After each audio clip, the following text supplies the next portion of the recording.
Generácia manažérov, ktorí len rozdávali príkazy a kontrolovali dochádzku, definitívne končí. Ak fungujete ako policajt, vaši ľudia budú fungovať ako väzni. Klasický mikromanažment zabíja iniciatívu. Ľudia na dnešnom trhu práce nechcú šéfa, chcú lídra, ktorý im kryje chrbát.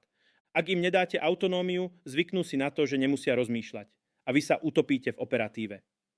Riešenie: prejdite na koncept Conscious Unbossing. Vašou úlohou už nie je hovoriť ľuďom, čo majú robiť každú hodinu, ale odstraňovať im prekážky z cesty, aby mohli doručiť výsledok sami. Kroky pre manažéra.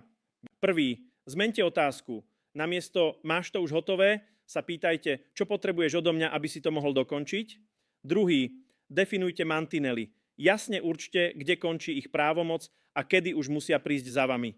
Tretí: netrestajte chyby. Ak človek spraví chybu pri autonómnom rozhodnutí, netrestajte ho, ale urobte z toho lekciu pre všetkých.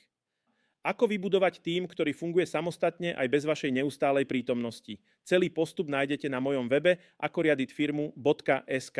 Odkaz je v bio.